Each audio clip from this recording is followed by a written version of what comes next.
जय हिंद साथियों, मैं अपने इस वीडियो में आपका पुनः स्वागत करता हूं। दोस्तों, आज हम लोग बात करने चल रहे हैं धारा 144 क्या होता है।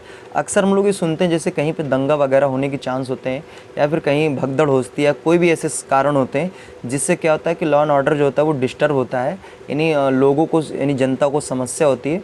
तो ऐसी जगहों पर धारा 144 लगा दी। जैसे खासकर आप लोग चुनाव के पीरियड में सुनते होंगे, चुनाव के टाइम पे हम लोग क्या करते हैं, धारा 144 को सुनते हैं कि जैसे जिस क्षेत्र में चुनाव होता है उस क्षेत्र में धारा 144 लग जाती है। तो हालांकि हम लोग इसको सुनते हैं, धारा 144 होती क्या है, तो आज इसी धारा 144 के बारे में हम लोग पूरी संपूर्ण जानकारी रखेंगे कि धारा 144 होती क्या है।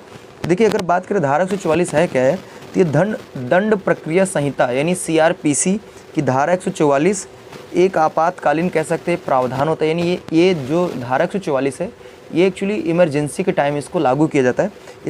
इसको लागू करने वाला जो होता है वो जिला मजिस्ट्रेट यानी जो DM होते हैं वो क्या कर सकते हैं, धारा 144 को लागू कर सकते हैं। ये धारा 144 लागू कब होता है, जैसे किसी ऐसी जगह जहाँ पे अशांति यानी जहाँ पे भगदड़ होने की समस्या, को दंगा होने की समस्या है, तो वहाँ पे धारा 144 को लागू कर दिया जाता है। अगर हम बात करें कि धारा 144 लागू हो जाती है तो क्या क्या समस्याएं होने लगती है, तो धारा 144 लागू होने के बाद क्या होता है कि 4 व्यक्ति एक साथ इकट्ठे नहीं हो सकते हैं और हथियार लेके नहीं चल सकते हैं, और जैसे भीड़ ज़्यादा इकट्ठा होने पर रोक लगा दी जाती है, सभा करने पर रोक लग जाती है।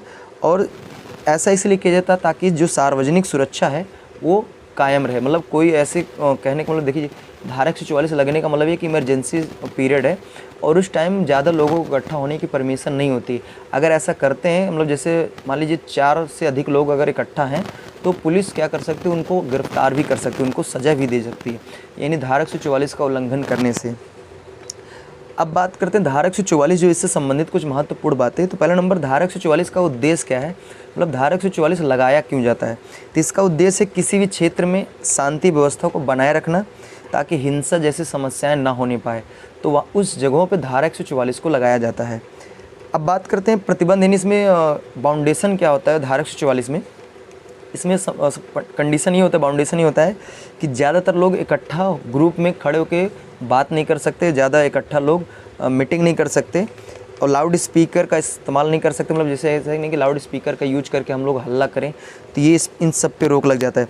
और इसमें अक्सर क्या होता है, कभी कभी तो कुछ ऐसी भी स्थिति आ जाती है जहाँ पे इंटरनेट की व्यवस्था को भी बंद करना पड़ता है। जैसे भी आपने सुना होगा कुछ दिन पहले की घटना, जब जम्मू कश्मीर में 376 को जब हटाया जा रहा था तो वहाँ पे कई दिनों तक इंटरनेट की व्यवस्था को बंद किया गया, क्योंकि वहाँ पे धारा 376 था, जो 376 को हटाया गया इसका, क्योंकि उसके हटाने से वहाँ पे दंगा भगदड़ होने का बहुत ज़्यादा खतरा था, जिस वजह से उस एरिया में धारा 144 को लागू किया गया था ताकि वहाँ पे कोई भी व्यक्ति इकट्ठा ना हो पाए और जो भी मतलब सरकार चाहती थी उसको वो पूरा कर सके।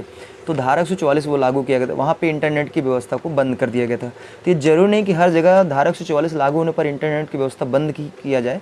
कुछ ऐसी जगह जहाँ पे ज़्यादा मतलब दिक्कतें हो सकती हैं तो उन जगहों पे इंटरनेट की व्यवस्था को भी बंद किया जा सकता है धारा 144 में। अब बात करते हैं कि जो धारा 144 होती है कितने दिनों तक लागू हो सकती है, तो सामान्यतः इसकी जो अवधि होती है, इसका जो समय होता है वो 2 महीने तक का होता है। मतलब किसी भी स्थान पर 2 महीने तक धारा 144 लागू रह सकता है।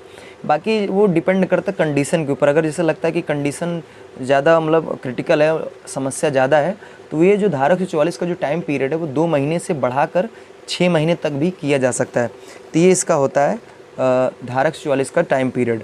बाकी अगला नंबर हम बात करते हैं उल्लंघन करने पर कार्रवाई। धारा 144 में जो कंडीशंस हैं, अगर हम उनका उल्लंघन करते हैं तो क्या हमारे लिए क्या उसके नुकसान है।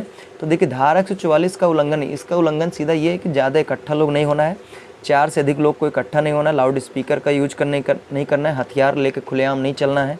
ये सब कंडीशन है। अगर इन कंडीशनों में आप किसी भी एक कंडीशन को अगर आप अनफॉलो करते हैं, उसको इग्नोर करते हैं उन कंडीशनों को, तो पुलिस क्या कर सकती है, आपको गिरफ्तार कर सकती है, आपके ऊपर जुर्माने भी लगा सकती है, यहाँ तक कि आपको 1 साल की सज़ा भी हो सकती है। तो ये धारा 144 का उल्लंघन करने की सज़ा होती है। अगर हम बात करें कि धारा 144 लागू कौन कर सकता है, तो आप जैसे किसी भी ज़िले में अगर धारा 144 लागू हो रही है तो उस ज़िले का जो DM होगा, नहीं जो डिस्ट्रिक्ट मजिस्ट्रेट होगा, वो क्या कर सकता है, धारा 144 को लागू कर सकता है। अच्छा, ये धारा 144 अगर कहा जाए लागू कब किया जाता है, इसको लगाया कब जाता है, तो वही मैंने बताया कि जैसे जब किसी भी सरकार को या शासन को लगता है कि किसी क्षेत्र में दंगा या भगदड़ जैसी समस्या या फिर हिंसा होने की समस्या अगर हो सकती है तो ऐसी जगहों पे धारा 144 को लागू किया जा सकता है।